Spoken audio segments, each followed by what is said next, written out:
평생 돈을 벌었는데 왜 마음은 더 가난해졌을까요? 월드는 그 이유를 아주 조용히 말합니다.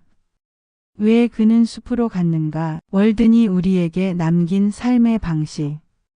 여러분, 우리는 왜 이렇게 바쁘게 살고 있을까요? 하루를 시작하면 해야 할 일들이 머릿속을 가득 채우고 그 일을 끝내기도 전에 또 다른 일이 밀려들고, 그렇게 하루가 지나고 나면 문득 이런 생각이 듭니다. 나는 지금 제대로 살고 있는 걸까? 오늘 이야기는 바로 그 질문 하나 때문에 자신의 삶을 완전히 바꾸어버린 한 사람의 이야기입니다. 그 사람의 이름은 헨리 데이비드 소로. 그는 1817년 미국 매사추세츠주의 작은 마을에서 태어났습니다.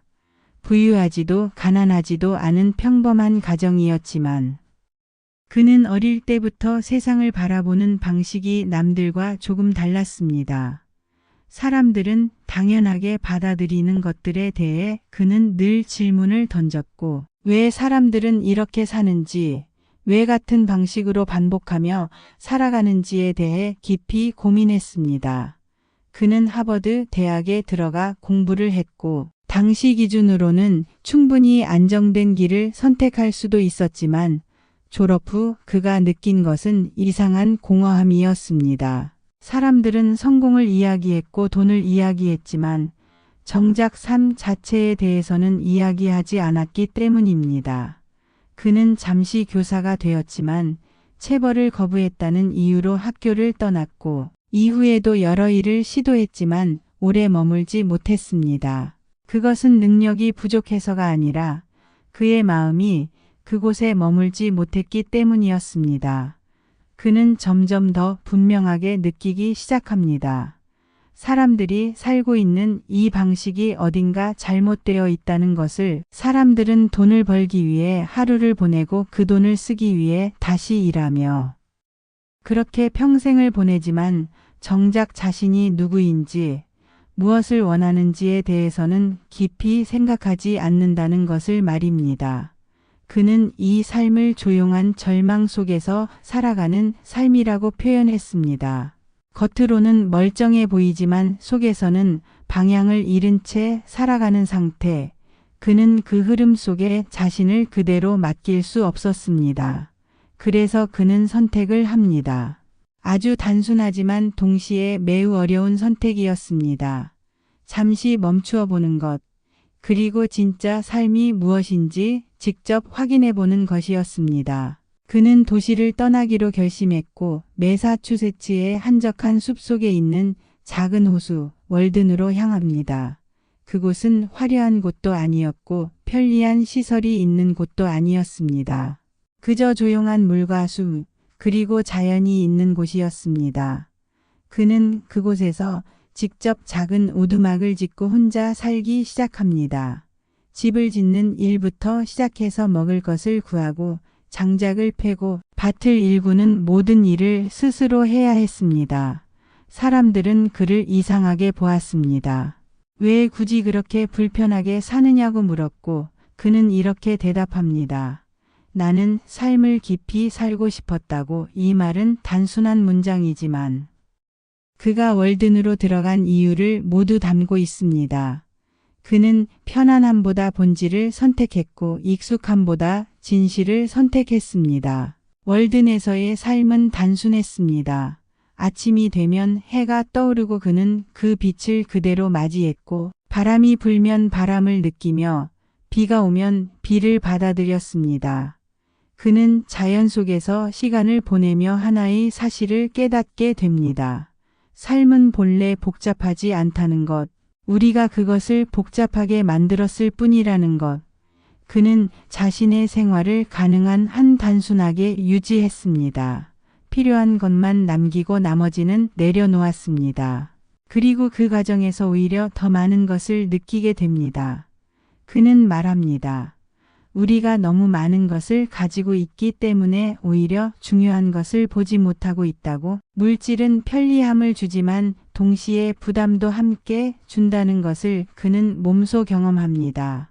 적게 가질수록 삶은 가벼워지고 가벼워질수록 더 많은 것을 느낄 수 있다는 것을 말입니다. 그는 혼자였지만 외롭지 않았습니다. 사람들은 혼자 있으면 외로울 것이라 생각했지만 그는 오히려 자신과 가장 가까워진 시간을 보내고 있었습니다. 그는 자연과의 관계 속에서 자신을 다시 발견했고 그 과정에서 인간이란 존재가 얼마나 많은 것을 잊고 살고 있는지를 깨닫습니다. 특히 시간에 대한 생각은 그에게 큰 변화를 가져옵니다. 도시에서는 시간에 쫓기며 살지만 월든에서는 시간 그 자체를 느끼며 살게 됩니다. 해가 뜨고 지는 흐름, 계절이 바뀌는 과정, 작은 변화 하나하나가 모두 의미 있는 시간으로 다가옵니다. 그는 우리가 시간을 사용하는 것이 아니라 시간에 끌려가고 있다고 말합니다. 그리고 그 흐름에서 벗어나야 진짜 삶을 살 수 있다고 이야기합니다. 그는 자연을 통해 경쟁이 아닌 존재의 방식을 배웁니다. 나무는 서로를 밀어내지 않고 각자의 자리에서 자라고 물은 서두르지 않지만 결국 목적지에 도달합니다. 자연은 비교하지 않고 자신을 증명하려 하지도 않으며 그저 존재할 뿐입니다. 그는 이 모습을 보며 인간 역시 그렇게 살아야 한다고 생각합니다.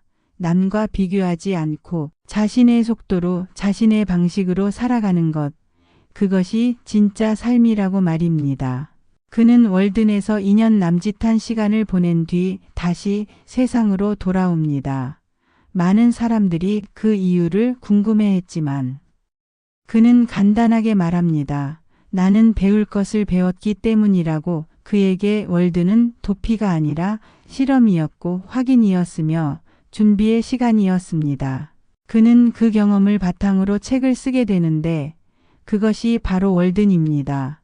이 책은 단순한 자연 기록이 아니라 하나의 질문입니다. 우리는 왜 이렇게 살고 있는가?